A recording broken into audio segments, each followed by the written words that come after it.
নমস্কার। গপ্প কাহন চ্যানেলে আপনাদের সকলকে স্বাগত জানাই। আজকে আনন্দমেলা পত্রিকা থেকে নেওয়া সৌরভ মুখোপাধ্যায়ের লেখা বাংলা ছোট গল্প ভাঙা দেওয়াল আপনাদের কাছে পরিবেশন করা হচ্ছে। এই পরিবেশনায় কণ্ঠ দিয়েছি আমি, পুলক চক্রবর্তী। শুরু হচ্ছে আজকে বাংলা ছোট গল্প ভাঙা দেওয়াল।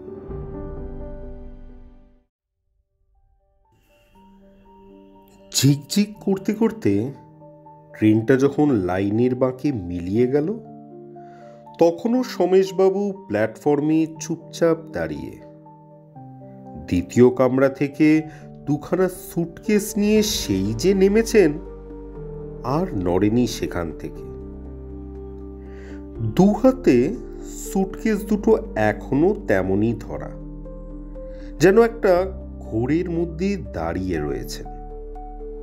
চোখে পলক পড়ছে না, শ্বাস নিতেও ভুলে গিয়েছেন বুঝি। এই ডোমজুর স্টেশন।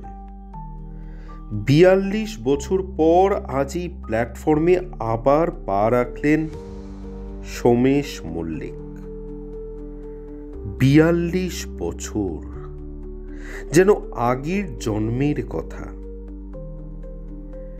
শেষবার এই স্টেশন চত্বরে পা রেখেছিলেন তখন বয়স ১০।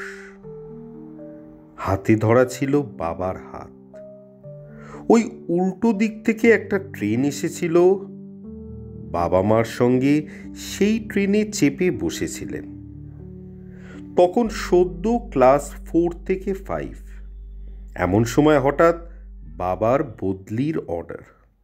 তারপর যেমন যেমন হয়, স্কুল থেকে টিসি নেওয়া, দোকান বাজারে পাওনা গণ্ডা মেটানো, বাক্স প্যাটরা গোছগাছ, ভাড়া ঘরের চাবি বাড়িওয়ালার হাতে তুলে দেওয়া, অবশেষে ডাউন ট্রেনের কামরায় উঠে পড়া, ফের অন্য জেলায় গিয়ে সংসার পেতে বসার জন্য। সেই শেষ দিনটার কথা এখনো মনে আছে। ট্রেন ছেড়ে দেওয়ার পর জানলার শিকগুলোয় ছোট গালটা চেপে যদ্দূর চোখ যায় দেখতে চাইছিল ছেলেটা। বাবা যখন পিঠে হাত রেখে অন্যমনস্ক গলায় বললেন, কিছু ফেলে আসিসনি তো? সে একটা ঢোক গিলে জোরে জোরে মাথা নেড়েছিল। একটু হাসিও যেন ফোটাতে চেয়েছিল ঠোঁটে। না না, কিছু ফেলে আসিনি। আজ পৌর সমেশবাবু জানেন ভুল বলেছিলেন সেদিন। সেদিনের সেই 10 বছরের ছেলে এই অখ্যাত মফস্বলে ফেলে গিয়েছিল তার সবচেয়ে দামি জিনিস, তার শৈশব। নতুন জায়গায় গিয়ে সেটা আর কখনো ফিরে পায়নি সে। সারা জীবন ধরে সেই ফেলে যাওয়া শৈশব স্মৃতি তোলপাড় করেছে সোমেশ মল্লিককে। আধো ঘুমের মধ্যে কিংবা গাঢ় তন্দ্রায় কতবার যে হানা দিয়ে গিয়েছে সেই সব অপূর্ব রঙে ছোপানো ছবি। তীর তীরে জলের ধারা নিয়ে বয়ে চলা সরস্বতী নদী, পাড়ে ঝুঁকে পড়া অশ্বত্থ গাছ, ক্যাঁচ কোঁচ শব্দ তোলা সাঁকো, কপি ক্ষেতের মাঝে সেই পায়ে চলার আলপথ, পিচ রাস্তার ধারের সেই বরফকল, অনাথের তেলে ভাজার দোকান, রক্ষাকালীর বেদি লাল সিমেন্টে বাঁধানো, ধর্মতলা প্রাইমারি স্কুলের লাগোয়া ধুলোওড়া মাঠ, বল খুঁজতে বাঁশবনে ঢুকে পড়ে সেই আলো আধারির গা ছমছম, চড়কতলার গাজন, কাছারি বাড়ির দুর্গাপুজো, চৌধুরীদের উঠানে রাস, শ্যাওলা ধরা ইটের পাজার পিছনে লুকোচুরি জমতো কি দারুণ। সন্ধেবেলা বাসাবাড়ির উল্টো দিকের ছাতিম গাছ থেকে কি যে সেই নেশা ধরানো গন্ধ। সব সব মনে আছে সোমেশবাবু। হারানো সেসব দিনের গায়ে ধুলো জমেনি এতটুকু। আজ এই 52 বছর বয়সে বড় ইচ্ছে হয় সেই সমস্ত ছবির একদম মাঝখানে গিয়ে দাঁড়াতে। আর ভাগ্যও তাকে এনে দিয়েছে সেই সুযোগ। আজ আবার সোমেশ মল্লিক এসে দাঁড়িয়েছেন তার হারানো শৈশব রাজ্যের দোরগোড়ায়। একদিন তার বাবার বদলির অর্ডার তাকে এই গাছগাছালি ছাওয়া শান্ত জনপদ থেকে ছিনিয়ে নিয়ে গিয়েছিল। আজ 42 বছর পরে নিজের চাকরি জীবনের শেষ ধাপে দাঁড়িয়ে সোমেশবাবু বদলি হয়ে এলেন এইখানে, এই ডোমজুর ব্লকে। জীবনের এক একটা বৃত্ত কেমন অদ্ভুতভাবে পূর্ণ হয়ে যায়। প্ল্যাটফর্মে দাঁড়িয়ে চারপাশটা দেখতে দেখতে বুকের মধ্যে শিরশির করছিল সোমেশবাবুর। খুব একটা বদলেছে কি জায়গাটা? প্ল্যাটফর্মটা অনেক বড় হয়েছে। পূব দিকের ঢালু রাস্তাটা মাটির ছিল, এখন ইট পাতা। বাস স্ট্যান্ডের এলাকাটা খুব সরগরম বলে টের পাওয়া যাচ্ছে এখান থেকে। দক্ষিণ দিকের খোলা মাঠখানা অবশ্য একই রকম রয়েছে, কেবল চারপাশে বাউন্ডারি ওয়ালটা আগে ছিল না। পাশের ক্লাবঘরটা টালির চালা ছিল, এখন পাকা দোতলা। পশ্চিমের স্কাইলাইনে সেই একটা ঝুপসি গাছের সারি, মাথা উঁচু করা তাল নারকেল। ওদিকেই নদী, আর মাঠের বাঁদিকে চারতলা ফ্ল্যাট বাড়ি, কিংবা এদিক ওদিক আকাশে উকি দিচ্ছে মোবাইল টাওয়ার। 42 বছর আগে তাদের থাকার কোনো সম্ভাবনাই ছিল না।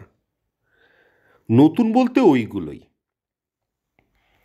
খুব বেশি বদলায়নি বোধ হয়, অথবা কে জানে, হয়তো অনেক কিছুই বদলেছে। সোমেশ একটা ছোট্ট শ্বাস ফেলে সিঁড়ি দিয়ে নামতে শুরু করলেন। তিনি নিজে কতটা বদলেছেন এই 42 বছরে। মাথার চুল 50 ভাগ সাদা, কপালের দিকটায় সামান্য টাক, চোখে পুরু চশমা, মুখে বিস্তর রেখার কাটাকুটি। ইদানিং একটু থপথপে হয়ে গিয়েছেন গত বছরের হার্ট অ্যাটাকের পর। একা মানুষ, বাবা মা গত হয়েছেন বহুদিন। বিয়ে থা করেননি সোমেশবাবু, কোনো পিছুটানও তাই নেই। পিছুটান নেই, এই কথাটা মনে হয় একটু ভুল হলো। নিজের মনেই মাথা নাড়লেন সোমেশ। আছে, পিছুটান আছে। এই এত বছরের বরাবর একটাই টান অনুভব করেছেন, তীব্র ও আকুল এক বন্ধন। কতবার স্বপ্নে দেখেছেন তাদের সেই ফেলে যাওয়া ছোট্ট ভাড়া বাড়ির সামনের ছাতিমতলায় দাঁড়িয়ে কি যেন তাকে হাতছানি দিচ্ছে। গভীর ঘুমের মধ্যে একটা দেওয়াল দেখতে পান প্রায়, একটা পার্টিশন ওয়াল। তার উপাস থেকে কে যেন কচি গলায় তার ছেলেবেলার নাম ধরে ডেকে চলেছে অবিরাম।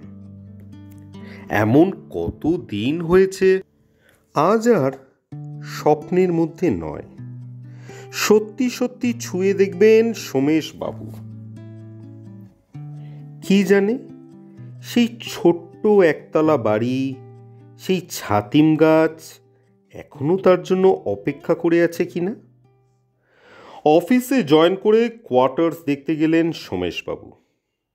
বেশি দিন আগেকার নয়, সদ্যই তৈরি হয়েছে ঘরগুলো, বেশ ছিমছাম, পছন্দসই হলো।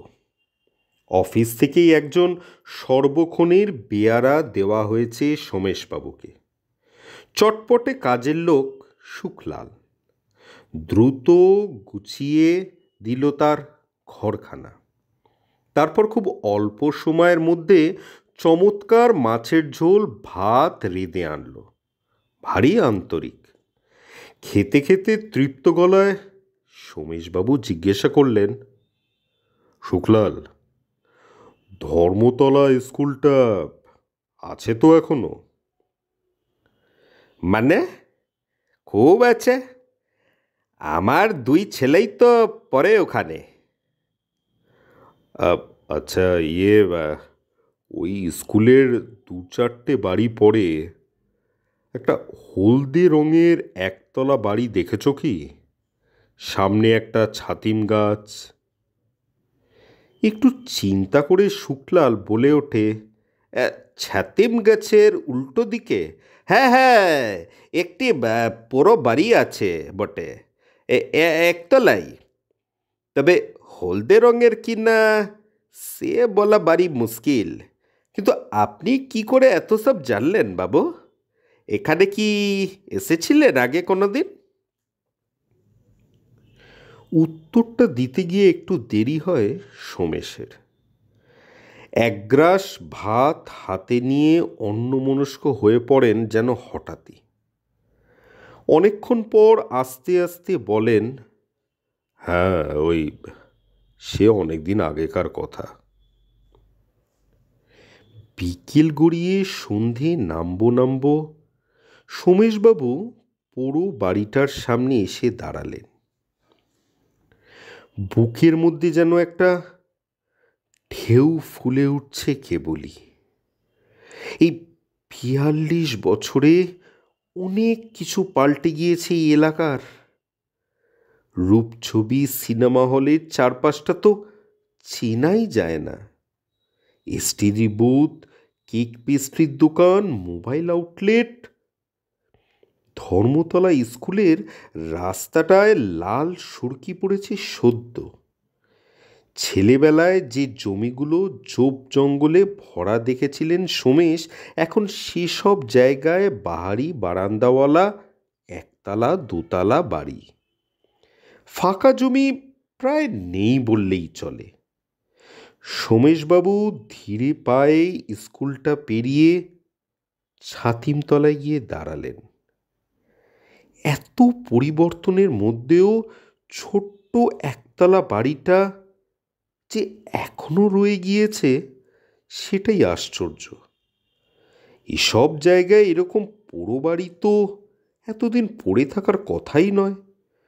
প্রমোটারেরা হাত বাড়িয়ে রয়েছে।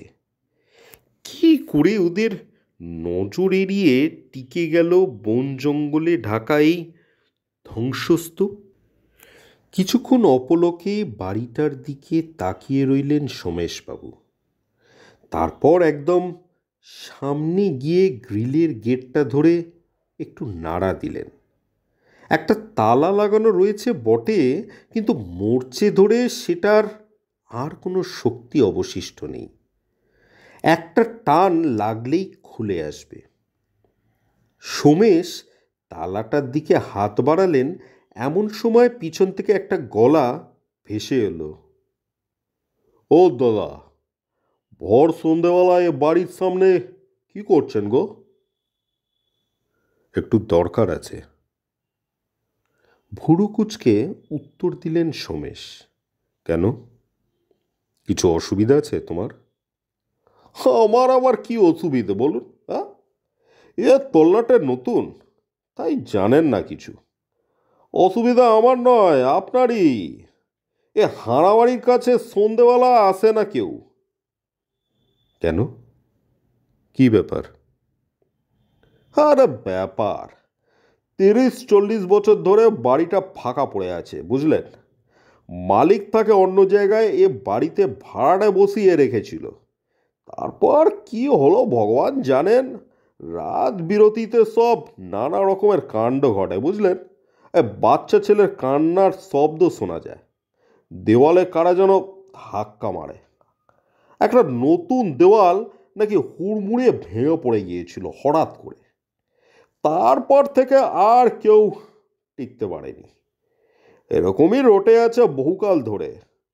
বহু চেষ্টা করেও খদ্দের জোটাতে পারেনি মালিক, হাল ছেড়ে চলে গিয়েছে।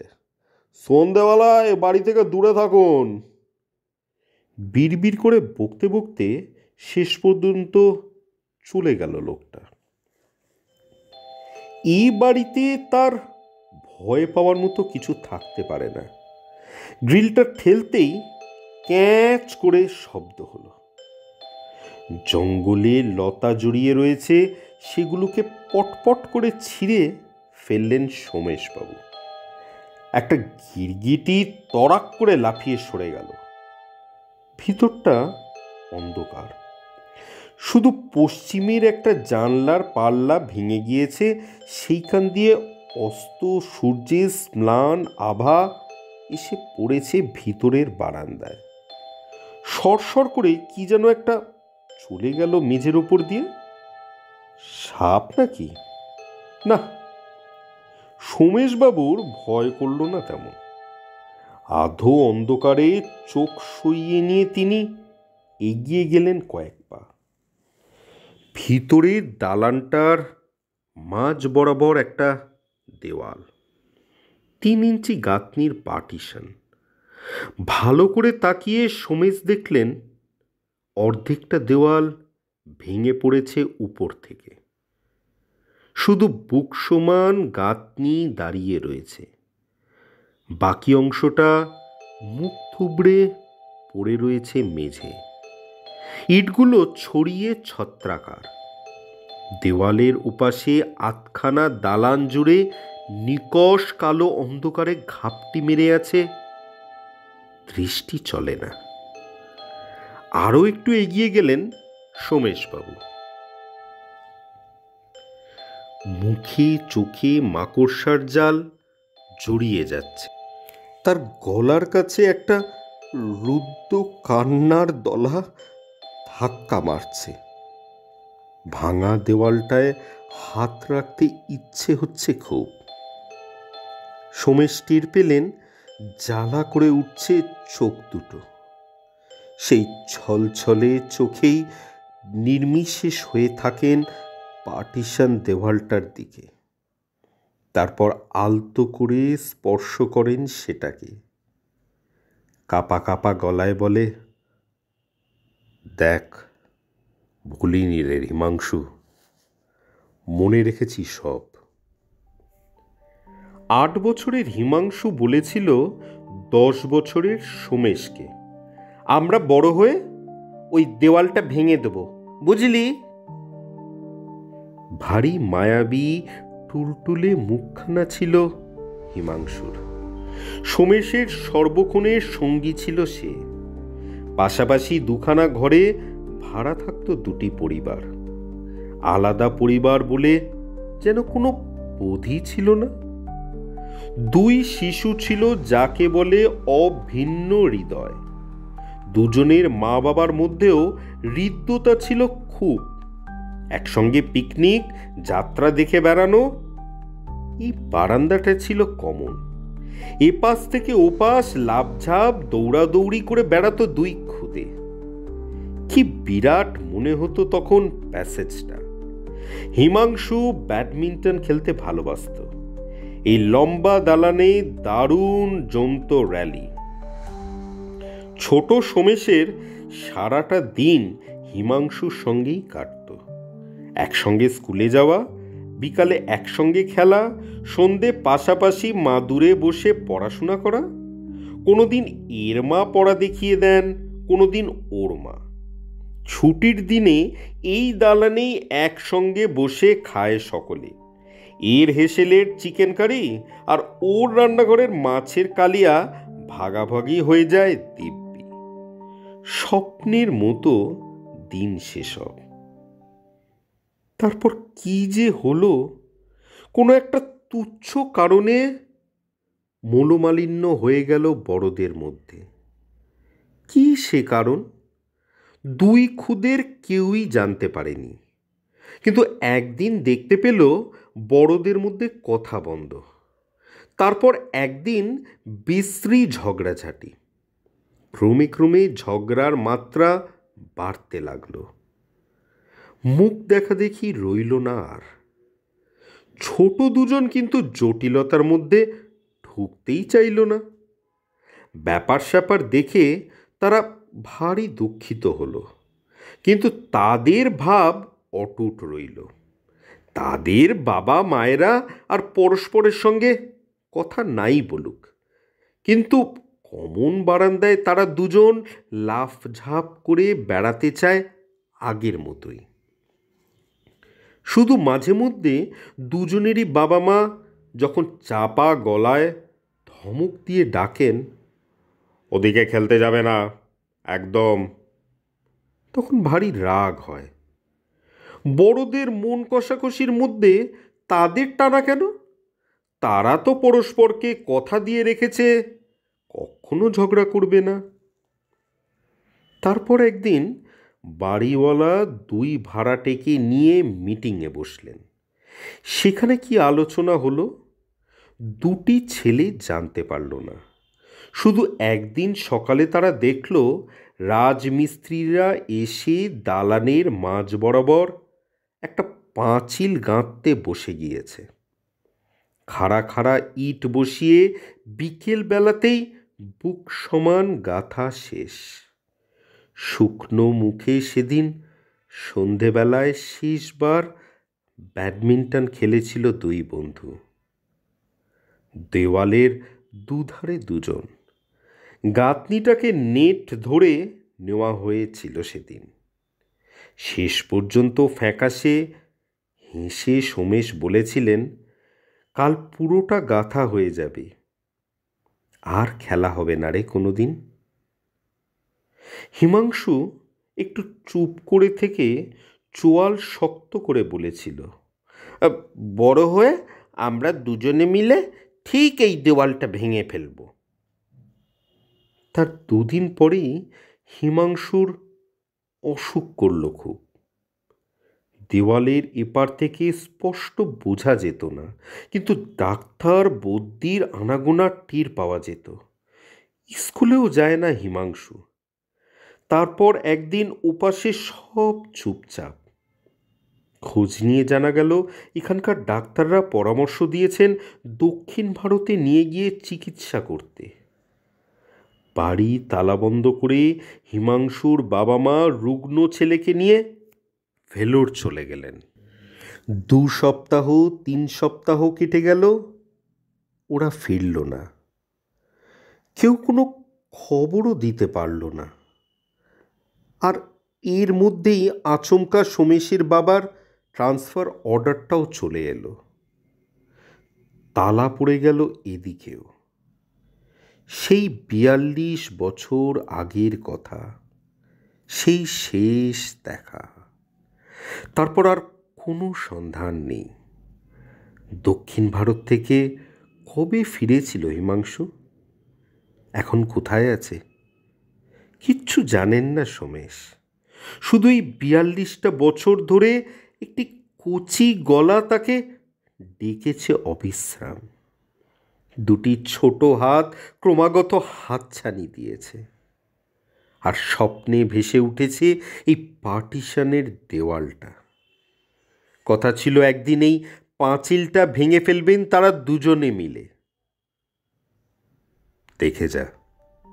দেখে যা হিমাংশু, সেই দেওয়াল নিজে নিজেই পড়ে গেছে। অস্ফুট বলতে গিয়ে গলা ধরে গেল সোমেশবাবুর। কোথায় রয়েছে এখন হিমাংশু? কেমন দেখতে হয়েছে? হয়তো মস্ত মানুষ হয়েছে, দারুণ ব্যস্ত, এই অখ্যাত জনপদের শৈশব স্মৃতি ধুয়ে মুছে সাফ হয়ে গিয়েছে। হিমাংশু হয়তো ভুলে গিয়েছে এই দেওয়ালটার কথা। কতক্ষণ যে চুপ করে দাঁড়িয়েছিল সোমেশ নিজেই বুঝতে পারেনি। তারপর যখন সংবিত ফিরল, তখন দীর্ঘ নিঃশ্বাস ফেলে পিছন দিকে ফিরলেন। হঠাৎ সেই পশ্চিম জানলা দিয়ে আসা মৃদু আলোয় তার চোখে পড়ল দেওয়ালের পেরেকে ঝোলানো ঝুলমাখা একটা ছোট ব্যাডমিন্টনের র্যাকেট। হ্যাঁ, এটাই তো তার সেই ছেলেবেলাকার জিনিস। কয়েকটা তারের সুতো ছিঁড়ে গিয়েছিল, তাই যাওয়ার সময় আর সঙ্গে নেননি। এখনো দেখো কেমন ঝুলছে পেরেকে। হাত বাড়িয়ে র্যাকেটটা পেরে নিলেন সোমেশবাবু। ঝরঝর করে কফটা জল চোখে চলে এলো তার। ছোট মায়াবী মুখখানা ভেসে উঠছে মনের মধ্যে। ৪২ বছর আগে অর্ধেক গাঁথা পাঁচিলের এপার ওপার থেকে সেই যে শেষবারের মতো ব্যাডমিন্টন খেলেছিলেন তারা দুজনে, সেই স্মৃতিটা নড়ে চড়ে উঠল। এই র্যাকেটটা সঙ্গে নিয়ে যাবেন ঠিক করলেন সোমেশ। ছেলেবেলার এই একটাই চিহ্ন। বাইরের অন্ধকার নেমে এসেছে। বেরিয়ে আসবেন বলে পিছন ফিরেছেন সোমেশবাবু, এমন সময় ঝুপ করে কি যেন একটা তার পিঠে এসে পড়ল। চমকে উঠলেন খুব। বাদুর টাদুর নাকি? লাফিয়ে সরে গেলেন দুপা। তারপর মাটিতে ঝুঁকে যে জিনিসটা দেখতে পেলেন, সেটা তার হৃদস্পন্দন থামিয়ে দিল কয়েক সেকেন্ডের জন্য।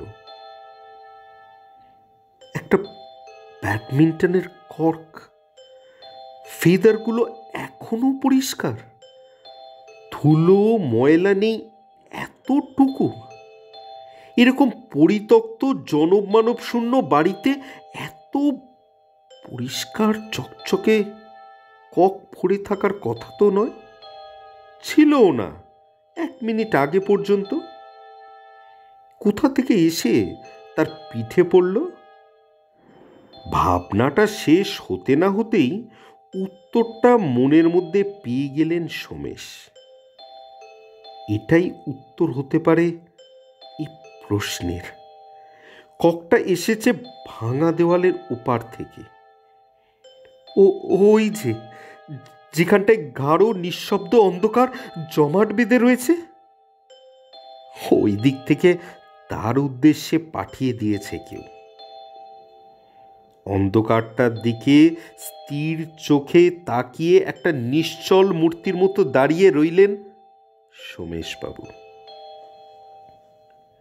কি যে ভাবছেন নিজেরই জানা নেই, শুধু বুকের মধ্যে আশ্চর্য শিরশির। আর চোখ দুটো ঝাপসা, তবু পলক ফেলছেন না, দেখছেন শুধু। না, কেউ নেই দেওয়ালের ওখানে, কিচ্ছু নেই, শুধু চাপ চাপ নির্ঝুম অন্ধকার। মুহূর্তের পর মুহূর্ত চলে যায়, সোমেশ দাঁড়িয়ে থাকেন। এক হাতে র্যাকেট, অন্য হাতে কক। ভাবনার ঘূর্ণিতে তোলপাড়, যেন একটা কিছু ঘটবে এক্ষুনি, তারই জন্য অপেক্ষা। তারপর হঠাৎই নড়ে চড়ে ওঠেন সোমেশ। ককটা তুলে ধরে সপাটে একটা সার্ভ করেন দেওয়ালের ওপারের অন্ধকারকে লক্ষ্য করে। ওপাশেও প্রিং করে একটা মৃদু আওয়াজ, যেন অদৃশ্য কোনো র্যাকেটে আছাড় খেয়ে ফিরে আসছে ফেদারের ককটি। আর সঙ্গে সঙ্গে সাঁ করে ফেরত এলো এপাশের কোর্টে। না, ভয় পেলেন না সমেশ এতটুকুও, অবাকও হলেন না, বরং একটা ক্ষীণ হাসি তার ঠোঁটে ফুটে উঠল, যেন প্রত্যাশা পরিপূরণের সেই হাসি। এতক্ষণে বুঝি তিনি বুঝতে পেরেছেন সব। র্যাকেটটাকে শক্ত মুঠিতে ধরে ফের তিনি উড়ন্ত ককটার গায়ে সপাটে চাঁটা লাগালেন। চকিতে অন্ধকারের দিকে ছুটে গেল সেটা। আবার সেই প্রিং শব্দ। ফেরত আসছে কক। র্যাকেট হাতে সমেশ লাফালেন এবার। তিনি প্রস্তুত ছিলেন। র্যালি জমে উঠেছে। দেওয়ালের ওপাশের গাঢ় অন্ধকারে অদেখা প্রতিপক্ষ, এদিকে 52 বছরের সমেশ। কত যুগ পর এই দালানে আবার পুরনো খেলা। কে বলবে সোমেশবাবুর 52 বছর বয়স, গত বছর হার্ট অ্যাটাক হয়ে গিয়েছে। ক্ষিপ্র গতিতে দৌড়ে বেড়াচ্ছেন আধখানা দালান জুড়ে, হাঁপাচ্ছেন, ধরধরিয়ে ঘাম ঝরছে কপাল বেয়ে, তবুও একটা পয়েন্টও খোয়াতে রাজি নন। নেশা লেগে গিয়েছে যেন। বেশ ছুটোছুটি পরিশ্রম করতে নিষেধ আছে ডাক্তারের, কিন্তু এখন আর কি মানে সে বারণ? অন্ধকার থেকে সাঁই সাঁই করে এক একখানা মোক্ষম রিটার্ন চলে আসছে। দাঁতে দাঁত চেপে সেগুলোকে আবার দেওয়ালের পার করে দিচ্ছেন সোমেশবাবু। 71 কেজির শরীরটা যেন ক্রমশ সেই 10 বছরের নির্বার ছটফটানি ফিরে পাচ্ছে। কি যে হালকা লাগছে বুকের ভিতরটা, যেন হাওয়ায় উড়ে বেড়াচ্ছেন। এত ফুরফুরে। খেলা চলছে তো চলছেই, শেষ নেই বুঝি এই খেলার। শুক্লালি লোকজন জুটিয়ে খুঁজতে বেরিয়েছিল। ভোরবেলায় পোড়ো বাড়িটার ভিতরে দালানে পাওয়া গেল সোমেশবাবুকে। আবর্জনা আর ভগ্ন স্তূপের মধ্যে উপুর হয়ে শুয়ে আছেন। স্থানীয় ডাক্তারও চলে এলেন শিগগিরই। কয়েক সেকেন্ড দেখলেন শুধু, বললেন, মনে হয় আগের একবার অ্যাটাক হয়েছিল, এবারেরটা ম্যাসিভ, সময় দেয়নি একদম। শুক্লাল চোখ মুছল। ডাক্তার নিজের মনেই বললেন, মৃত্যু যন্ত্রণাটাও টের পাননি একেবারেই। মুখখানা দেখো, কি অদ্ভুত একটা আনন্দের ভাব, তাই না? যেন হাসতে হাসতে শেষ নিঃশ্বাস বেরিয়ে গিয়েছে।